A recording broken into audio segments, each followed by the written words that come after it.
Praise the lord, హల్లెలూయా. దేవుడి నామానికి స్తోత్రాలు. మీ అందరికీ నా వందనాలు తెలియజేస్తున్నాను.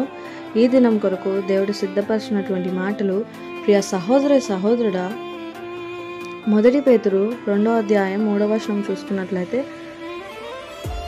2వ వచనం నుంచి చూసుకున్నట్లయితే, సమస్తమైన దుష్టత్వమును, సమస్తమైన కపటమును, వేషధారణయు, అసూయ, సమస్త దూషణ మాటలను మాని క్రొత్తగా జన్మించిన శిశువులను పోలిన వారై నిర్మలమైన వాక్యం అనే పాల వలన రక్షణ విషయంలో ఎదుగు నిమిత్తము ఆ పాలను అపేక్షించుడి. హల్లెలూయా. ఈ దినం దేవుడు నీతోనే మాట్లాడుతున్నాడు.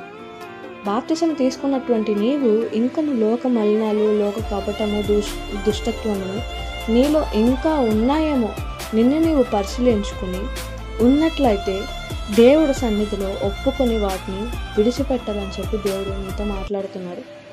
బాప్తిసం తీసుకున్నటువంటి నీవు పరలోక రాజ్యంలో చేరాలంటే ఎట్టి రీతిగా ఉండాలంటే, క్రొత్తగా జన్మించిన శిశువులను పోలిన వారై, అంటే మనం క్రొత్తగా పుట్టినటువంటి శిశువులుగా మన యొక్క స్వభావం ఉండాలని చెప్పి దేవుడు తెలియజేస్తున్నాడు. అంటే ఏ కల్మషం లేకుండా, ఏ కపటం లేకుండా శుద్ధ హృదయం కలిగి ఉండాలని చెప్పి దేవుడు నీతో మాట్లాడుతున్నాడు. క్రొత్తగా జన్మించినటువంటి శిశువులు ఎట్టి రీతిగా పాల కోసం ఆకలి కలిగి ఉంటారో, నీవు కూడా క్రొత్తగా ఆయన ఆత్మ ద్వారా జన్మించి నీ యొక్క ఆత్మీయ స్థితిలో ఒక బేబీ క్రిస్టియన్గా నీవు ఇప్పటి వరకు కలిగి ఉన్న ఫెయిత్ సరిపోదు అని చెప్పి దేవుడు తెలియజేస్తున్నారు. ఇప్పటిదాకా నీవు ఒక బేబీ క్రిస్టియన్ లాగా మాత్రమే ఉన్నావేమో. ఆయన రాకడ దినంలో సూచనలు ఈ లోకం అంతట్లో ప్రతిదీ జరుగుతున్నాయి. ఈ లోకం కూడా సిద్ధపాటు చేసుకుంటుంది ఆయన రాకడ కొరకు.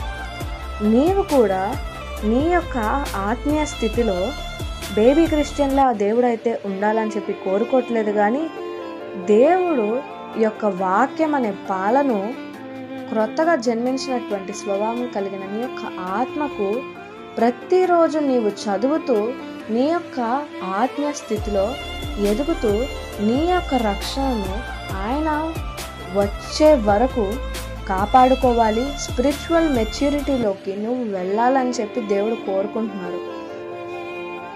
ఆత్మీయ స్థితిలో నీవు ఎదిగి మెచ్యూరిటీ కలిగి ఉండాలని చెప్పి, కలిగి ఉన్న నీవు ఆయన రాకడలో ఎత్తబడాలని చెప్పి కోరుకుంటున్నాడు. అట్టి కృప దేవుడు నీకు దయచేయునుగాక. ఆమేన్.